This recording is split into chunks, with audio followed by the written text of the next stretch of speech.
Magandang araw mga kasari-sari, kamusta po kayo? Kamusta ang inyong tindahan, ang inyong negosyo? Sana lahat ay maganda ang ibinebenta. Sana sa pagpasok ng 2024 mga kasari, malapit ng bayaran ng permit. Sana ay maging good naman sa atin ang 2024. Pero syempre ang 2023 kay Ate Tintin ay okay pa rin naman. Lalo na nitong 24, 25, 26 mga kasari, talaga namang ngiti-ngiti ang Ate Tintin ninyo kasi maganda talaga ang benta ko mga kasari. Worth it ang aking pagbabantay. Oh, hayaan nyo na yung bangs ko magulo. Joke lang. Pinapangiti ko lang kayo mga kasari. Ayoko kayong na nanonood sa akin na nakasimangot. Gusto ko ngiti lang. Good vibes lang tayo. So baka may magtanong nito, Ate Tin, ayoko nang magpautang sana. Pero naisip ko baka hindi na sa akin bumili. Baka wala nang bumili sa akin pag pinatigil ko ng pagpapautang. Ano ba ang dapat kong gawin na? Oh, normal yan. Hindi na talaga bibili sa'yo. Real talk ako mga kasari. Hindi magpa-plastic sa titintin. Bigyan ko kayo ng halimbawa ha. Si Ate Tintin ninyo, ako ay dati rin nagpapahiram ng pera. Kasabay ng pagtitindahan ko, nagpapahiram din ako ng pera. Pero tinigil ko na. Ngayon, mayroon akong pinahiram na pera na ang usapan namin ay magbabayad siya lagi ng tubo. Tapos pinahiram ko siya ng pera, sabi niya ganitong buwan magbabayad siya. Hindi nagbayad, nagpakunat-kunat na. Tapos kung hindi mo pa singilin sa tubo na ng pera na pinahiram mo, hindi siya magbabayad. Hindi na halos magpakita. Niha-niho, hindi man lang magpaliwanag bakit hindi siya nakapagbayad. Syempre, maiinis ka talaga. Bagamat hindi naman paninda yung inutang niya, pero syempre pera ko yun, tapos dati dito sila bumibili sa akin. Nung hindi ko na pinautang, tinapat ko na, sabi ko hindi na ako magpapautang ng pera kasi wala na akong pera, ipapasok ko na lang sa tindahan. O di ba, kasi puti pang tindahan, araw-araw kang kikita, o di ba mga kasari. Aba, hindi na sa akin bumili. Dinaan-daanan na ako yan, dumadaan dyan sa harapan ko. Minsan ipinapakita pa sa akin yung ibinili nila doon sa kabilang tindahan, para bang sinabi nila na kawalan sa akin, na kawalan sila, kawalan sila sa tindahan ko. Pero hindi ko pinansin, akala nila ganon-ganon maapektuhan ako sa pinapakita nila. Hinayaan ko, o di ba? Bahala sila kung saan nila gustong bumili. Bakit? Ay, oo, kawalan sila kung sa mamimili, kawalan sila ng tindahan ko dahil benta pa yun. Pero, pinabayaan ko. Bakit? Choice naman nila yun. Hindi ko naman sila pwedeng pilitin na bumili sa aking tindahan, hindi ba?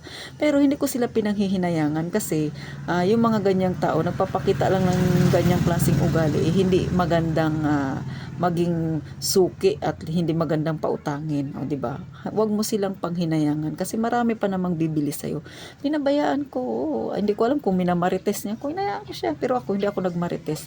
Mga kasari, yan ang isa sa wag na wag ninyong gagawin pagka medyo may hindi kayo kumbaga hindi kagandahan yung customer na yun para sa inyo, hindi maganda yung ugali, wag niyong imamarites sa inyong mga customer din o kapitbahay. Hayaan nyo lang sila kung saan sila bibili, pabayaan nyo. Ako hindi ko pinapansin yung mga ganyan, hindi ako nagse-self pity na doon na siya bumili, yung tindahan ko ganyan wala. Normal. Okay, kasi 'di ba kahit naman tayo 'di ba pag bumibili tayo sa ibang tindahan, may suki rin talaga tayo. Pero syempre sa atin parang medyo masakit 'yun sa iyo, lalo na sa akin kasi sa akin siya nangungutang ngayon na hindi ko na siya pinautang. Hindi na siya sa akin dito bumibili. Pero hinayaan ko. Makalipas ang ilang buwan, bumalik dito na ulit sa akin bumibili. Bakit? Meron kasi akong paninda na gustong-gusto niyang binibili sa akin. Yung siomai ko, gustong-gusto niya yung lasa ng siomai ko. So, bumibili pa rin siya sa akin, di ba, ng siomai. Sa kinatapusan, sino ba ang wagi? Di ako pa rin, di ba? Nawalan ako ng konsumisyon kasi hindi ko na siya pinautang. Pero bumalik din siya sa akin pa rin siya bumibili. Minsan nagpapabarya siya sa akin, binabaryahan ko kasi yung damdamin ko na naiinis ako sa kanya, hindi ko isinasama sa negosyo. Magkaiba yun. Kasi nga, pag sinama mo yan, syempre, maapektuhan yung negosyo mo. Hinayaan ko lang. Basta ako, ginawa ko yung dapat sa negosyo ko. Nagtinda ako. Wala akong inagrabyadong tao. Wala akong minamarites na kapitbahay. Di balik siya sa akin. Wala siyang masasabi. Ngayon, bumibili-bili na siya sa akin. Di ba? Ako ang nagwagi. Si Ate Tintin pa rin ang nagwagi. Oh, gusto ko lang ipakita sa inyo mga kasari na kung ganyang klase ang customer ninyo, huwag niyong panghihinayangan. Pero hayaan niyo lang, huwag lang kayo magsasalita ng masakit. Kasi darating yung time, babalik din yan sa'yo, bibili rin yan sa'yo, di ba? Eh, ganun talaga ang buhay natin. Minsan merong taas, minsan merong mababa. Eh, yung pagkakaroon mo ng minsan kaaway, eh, hindi yan permanente. Minsan bati-bati din kayo. Pero pagdating sa negosyo, isang tabi ang nararamdaman. Doon lang tayo sa negosyo kasi mayroon tayong goal, o, di ba? Ganon mga kasari. Yun ang gusto kong i-emphasize sa inyo ha. Pag negosyo lang. Huwag panghihinayangan yung mga ganyang klaseng tao. Sa totoo lang, may mga kapitbahay ka nga minsan na hindi sa'yo bumibili. Kung sino pa yung mga malalayo, sila yung bumibili sa'yo, sila yung tumatangkilik sa'yo.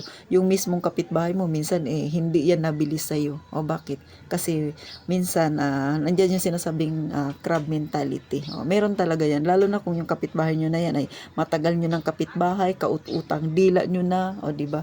Ganun. Hindi yan maiiwasan. Parang inggit-inggit, ganun mga kasari. Pero wag nyo yan papatulan.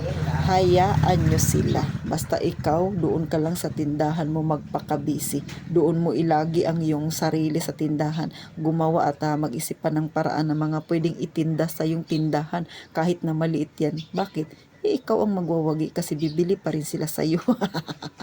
Hindi man sila tatangkilik sa iyo pero darating ang time dahil hindi mo naman sila ginawa ng hindi maganda, ibabalik yan sa iyo. Ganun lang mga kasari. So, paano mga kasari? Maikling vlog lang ito ni Ate Tintin. Ukol ito sa mga customer nating mga pasaway na nangungutang at hindi na sa'yo bibili pag hindi mo na pinautang. Pero sa totoo lang, kung ikaw okay naman yung pinapautang mo, nagbabayad naman, why not? Pero laging tandaan, maglalagay lagi ng boundary. Kasi hindi natin masasabi ang panahon. Katulad ng kay Mother, noong una, okay naman sila mangutang kay Mother, bagamat pera yung inuutang nila, okay naman magbayad. Dumating yung panahon na hindi na nakapagbayad at ang masaklap na pakalaki na ng utang nila kay Mother. Kung sa tindahan yan mangyari, pordoy ang tindahan mo. Kaya huwag magpakumpiyansa sa mga ganyang klase ng tao. Kahit pa sabi nating mga good payer yan, huwag ibibigay lahat ang tiwala, huwag itotodo lahat. Maglagay ng boundary palagi, lalo na kung negosyo ang pinag-uusapan, dahil sa dulo, baka ikaw ang magsakripisyo. Ganon mga kasari.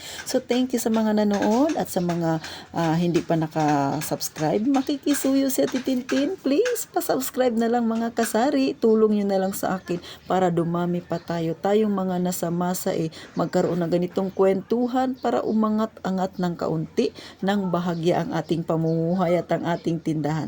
Nawa makatulong ako sa inyo mga kasari.